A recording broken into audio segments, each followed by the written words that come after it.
Hello and welcome back to the Ice World podcast. I'm Nadia Frontier, and this episode will conclude Series 4, a series that started with interviewing 2 pilots flying the first planes down from Canada to kickstart the science season at Rotherham, and will be concluding with how work in the Antarctic kept its momentum across the summer season with support from a very special collection of moving vehicles. Think an ice train. Today, I have 2 guests with me to discuss these moving platforms, which support Antarctic fieldwork, known to those working at the British Antarctic Survey as the Tractor Traverse. This is a series of moving vehicles and containers which tour Antarctica and drop crucial fuel supplies and science equipment around the continent. The Traverse recently concluded its annual grand tour of Antarctica, and I spoke to Nick Withey and Rory Fleet not long after they arrived back in the UK to talk about their experience and to hear what it's like to live and breathe the Traverse every day across a 4-month period. Now let's get started with some introductions from Nick and Rory. I'm Nick Withey. I've got the grand title of the Traverse Vehicles Engineering Manager. Amazing. And how long have you been working at the British Antarctic Survey? I've just completed my 3rd season now. Wow, impressive. And you are fresh back from Antarctica. How long have you been back in the UK? We've been back 3 weeks now, finally just recovered. So hot off the press. And Rory, thank you very much for joining us. What about you? When did you get back from Antarctica? So I got back on the 11th of February, something like that. So okay, so just over a month. Yeah. Amazing. And what's your brief history of Antarctica, Rory? You've been around the block for a while. So my first trip down was in 2011. I wintered at Halley, who were the last winterers at Halley 5. Had a few years off, and then I was back with BAM Nuttles, the engineering contractors, with the Antarctic Improvement Programme. And then I've come and done a season with Nick on the Traverse this season. So this is your first season on the Traverse. Nick, was Rory well behaved? He was tremendous. We went through a hell of a lot of stuff this season, but I couldn't have asked for a better man by my side. Nick, what does a Traverse manager actually mean? Well, I am responsible for the whole tractor train setup, so looking after the machines and also the operators and the mechanics that run the Traverse in season. So I do all the background stuff back in Cambridge during the summer, do all the preparation, planning, procurement, and just working out what we're going to do, completing the season. And then when we get down there, I'm basically responsible for the safety and the operation of the Traverse itself. Can you describe to us the layout of the Traverse? What does that actually mean? Is it like a platform on skis? Well, basically, the Tractor Traverse, it consists of, we have 4 piston bully machines. So I don't know if you've been skiing in the past, but the kind of machines you see on the ski slopes doing the snow grooming. So we have 4 of these machines, and they tow a variety of different sledges, combinations of sledges, to move scientific equipment and fuel around the continent. So we have like a German sledge, which is your typical kind of trailer on skis. And then we've got combinations of big, long 100-foot sheets of plastic that can carry fuel bladders and other cargo on. So it's a big train system. Have you got a rough length for it? Well, combined together, I suppose you're talking about 140 foot higher. Rory, would you say? Yeah, you'd be around there. Rory, what's your role on this enormous 140-foot train? So I'm one of the mechanics on the Traverse. So we try and keep the wheels turning, keep the machine serviced and running well. But in with that, we also do a bit of operating and driving the machines. But we'll also have a living caboose, which is like a great big camper van, I suppose, that can house 6 people with beds, kitchen, stores, plant room, generators. It's like a self-contained mobile home. Wow. So when you're talking about doing maintenance on the vehicles, these vehicles are constantly moving, or do they have a break so you're able to do maintenance work, or is it maintenance on the go? So we will schedule in breaks for servicing and repairs. Those vehicles are our prime movers. They're our number one priority, is to keep them moving. So paradoxically, sometimes you've got to stop them to to keep them running. We are limited what we can do in the field, so we do a hell of a lot of servicing just to keep them as on the go as possible, because we don't have any kind of garage or any space to put them in to do this servicing. So anything we have to do has to be done in the environment outside. I mean, this is a really interesting perspective. We've heard from mechanics and generator mechanics on the Iceworld podcast, and they're always talking about preventative maintenance and how there's no shop. But actually, they're in a much better situation than you guys, because they do, like you said, Nick, have that space. They've got lots of people. They've got time to do it. Whereas you guys are, worst case scenario, you're on the go. You're really isolated. Let's talk about how far away you go. Where does the journey of the Traverse start and end roughly each year? Well, we get input through via Rotherham generally every season. So, our season is dependent on when the planes can get into the field, because all of our machines, our living caboose, everything is just left out in the field each season. So at the end of the season, we'll put it on a big hill. And then hopefully when we come back the following summer, then it's still above ground. Otherwise, we've got to dig it all out. And have you had to dig it out in past seasons? We have to dig it out every single season, but the extent of which just depends on where we are. So for the last 2 seasons now, 2 of the machines have been involved with the International Thwaites Glacier project. So those machines were supporting science for 2 seasons. And then this season, it was the job of getting them back and rejoining our Traverse, which was 1,200 kilometres, Rory? Yeah, 1,200 k. About that, give or take. Depends if you drive in a straight line or not. Would you say, Rory, that was like the best road trip you've ever done? How was it? It was the slowest and the longest road trip I've ever done. But yeah, it was a great adventure to be dropped off in the middle of nowhere, and you know that you've got 1,200 k to go, not unsupported, because we do get a lot of support, but isolated. It's it's a great adventure. How many people were there with you on the road trip? So from Waste Divide up to where we met the main Traverse, there was four of us. And how long did that take you, and what speed were you moving? Average. Average speed. When we were moving and the ground conditions were good, we could cover maybe 100 kilometres in a day. So over a 10-hour day, we'll say 10 kilometres. But when the ground conditions or the snow conditions were really bad, we may only cover 20 or 30 kilometres a day. So averaging 2 or 3 kilometres an hour.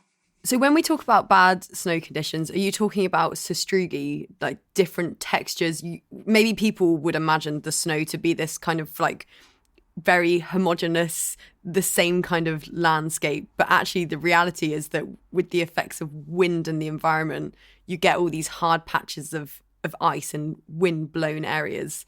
The hard patches are great. They're a little bit tough on the machine, but you don't get stuck. It's the soft patches that we really struggle with. Okay, so is it a case when you're moving slow to just stop, dig out the machinery and keep going? How do you get past it? Yeah, we very often have to put 2 piston bullies up ahead, one towing another with the load on the back, and then double back and go back for the other load. So it becomes quite a long-winded process. You do 3 times the mileage that you would double heading than you would just normal driving. Sounds incredibly stressful. And also it's like a complete other world. I imagine that's what it's like if you were to move on to another planet. Like genuinely, at least with research stations, you can almost forget that you're in Antarctica sometimes. You can sit in the cinema room and, you know, it feels like you could be back at home. But you guys, you're just on this like very, I can imagine, flat landscape for a large part of the time, constantly moving around and getting to these destinations with there's no road, so it's not a road trip. But how does navigation work?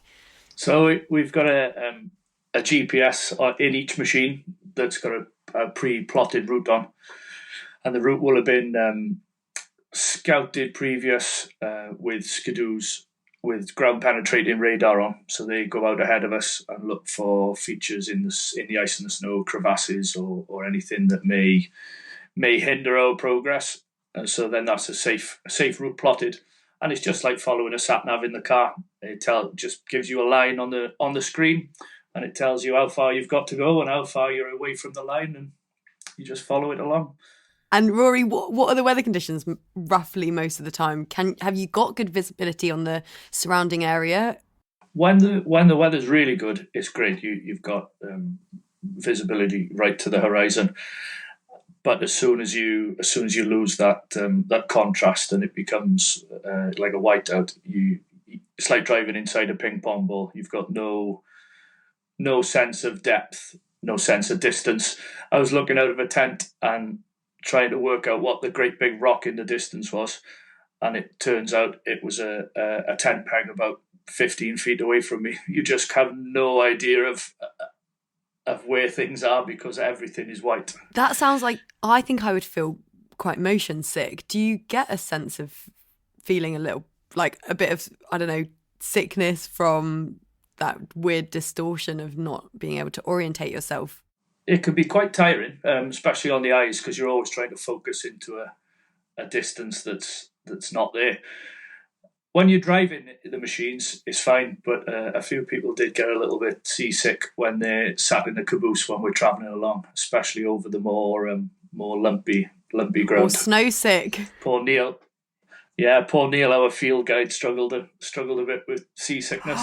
Whoa! I always feel as I'm going along that I'm turning left, but you look at the GPS, and if you're going too slow, the GPS just goes round and round in circles, so you can't tell where you're going because you've got no frame of reference. So you've just got to hope for the best. Roughly how many people constitute the Traverse each year? The general setup is there'll be 6 people in the caboose, and that's our main living accommodation, life support, and that's towed behind 4 machines. So 6 people in total usually, but the last season was 13. We had 2 different cabooses last season, 5 machines, and we actually had 7 machines at one point because when we met with the ship, there was another 3 crew on the ship to help out and take over, driving time and stuff like that.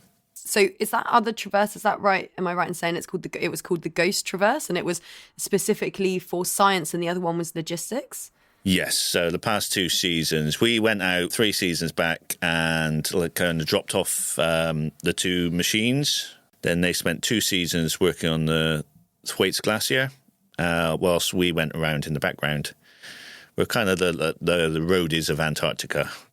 Nick, this is obviously a massively high-pressure job, requires a lot of skills, a lot of organisation. What's your background before working with the British Antarctic Survey? How did you get into this crazy position? Well, I had a strange route. I spent the last decade working as an overlander for an adventure company. So I used to travel around the world, crossing continents, taking a number of passengers, up to 22 passengers on a truck across continents. This kind of job seemed like the best fit for me after that. I applied with BAS and this job came up, which seemed ideal. Rory, how do you feel about your future in the Traverse now you've had your first sample year? And what made you want to go on the Traverse, actually, Rory? It's just the adventure of it. I always think of it as the closest thing that I'd ever get to old school Antarctic travel, like the likes of Scott and Shackleton across the interior of Antarctica, whilst they obviously had it much, much tougher and they were much hardier men. I think it's the closest I'll ever get to that kind of adventure. And what Rory did you do before coming into the British Antarctic Survey world? What's your background into this? My background's been heavy machinery, cranes and lifting equipment.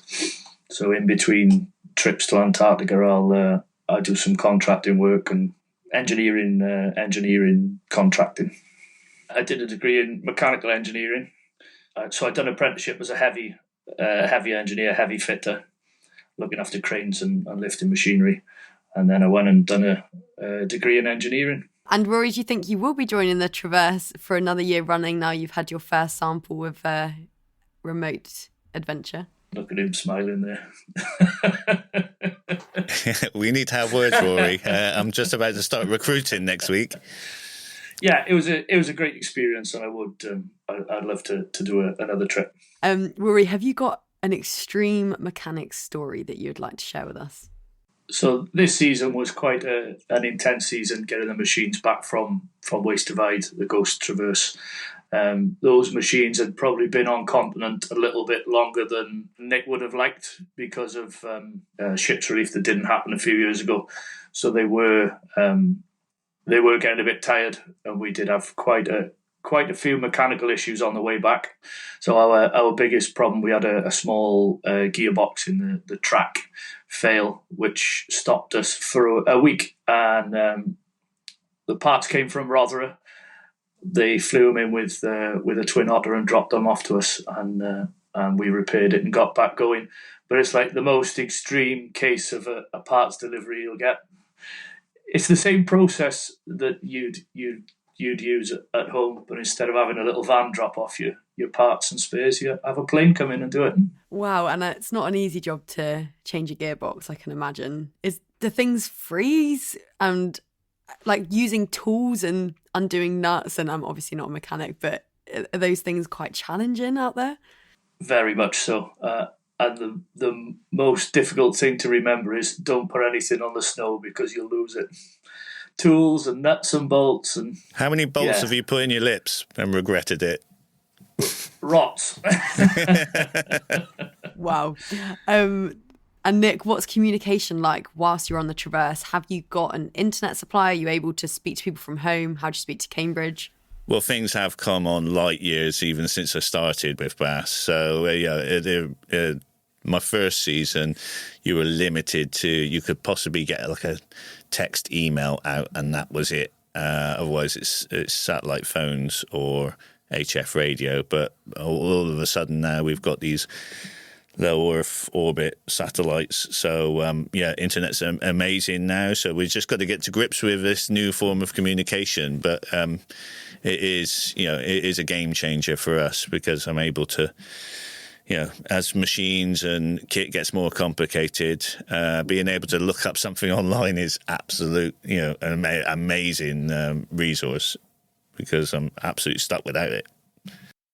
But unfortunately, when we first got out there, we didn't have the power cable for our satellite dish. So, and that was just at the point where one of all of my solar had gone down, so I couldn't look up any kind of instruction manuals or anything. So I just had to guess. But once satellite was up and running, then an amazing resource. Wow. And are you able to have time to speak to people back home as well, friends and family, keep them updated, or is it? You're in another world. I did do a lot of Instagramming this year, which was new for me. But that's probably the easiest way of getting in touch with people because, to be honest, we were working so many long hours that you don't really want to make a phone call when you get back. You want to go straight to bed. Yeah, that's true. And Rory, what do you think? The great thing about Nick's Instagram videos was his were so good, I just shared them and I didn't have to do any myself. What's it like on the aftermath? So you've put your caboose on the hill, you say goodbye to it, you then come back to Rotherham, and is it completely overwhelming? How is it? We had a busy week when we got back to Rotherham. We were trying to sort out all our parts and things for the caboose that we'd sent back, and then it's a mad rush, get all your kit washed and packed away, and then get on the flight back to Chile. So I don't think you really have a chance to think about it until you get back to Chile and then start flying back up through and you start to decompress a bit. But yeah, it's a busy time at the end of the season. Nick, how does it feel like for you coming back to station? Well, I feel like it was a strange season because there was many opportunities for us this year. We met up with the ship, so that was a large complement of crew on board there. So we had a mixture of being very isolated and then around lots of people. But it's coming back to Rotherham. It's just nice to have a few more of your creature comforts. But it does take a while to switch off after such an intense season. So it wasn't until I got home that I really finally managed to get some proper sleep. Rory, do you think you would maybe look at doing more extreme mechanicking? How does it compare to your experience at Halley when you were working on a station? Are you kind of hooked? I know we talked about maybe you're going to go back to the Traverse. I don't think there's anywhere more extreme to be doing the job than on the Traverse. I would say it's probably the most remote and isolated place I could ply my trade. Final question for both of you. What keeps you going back? It's got to be, like we mentioned before, it's just the adventure and the people. We do have a really good laugh, and it is a great experience. I think the same for me. It's just that I never had any draw of Antarctica before, because strangely I don't really enjoy the cold, to be honest. But it's a place that gets under your skin. It is the last frontier, I think. So just get down there and just have such a challenge. It's great, and it just keep bringing me back, and hopefully Rory. Subtle hint for the next recruitment campaign. I like it. It's great to get to share all these ideas and hopefully sow some seeds for some other people to join in the future. Well, thanks both so much. It's been a really great episode. Thank you very much, Nadia. It's been great. If you're the kind of person who thrives on adventure, do check out the jobs section of the British Antarctic Survey's website, as you never know, you might have a really nice set of skills that BAS are looking for. And if you learned something new when listening today, tell us, and make sure you leave a review on the Iceworld page or wherever you get your podcasts. You have just listened to the last episode concluding Series 4. We will now take a short break and then move on to Series 5. Series 5 will be all about logistics, spanning not only Antarctica, but also the Arctic and Greenland. And due to funding and budget, we will now be changing the structure of this episode from bi-weekly to monthly episodes. Look forward to seeing you next time. I'm Nadia Frontier, and thank you for listening.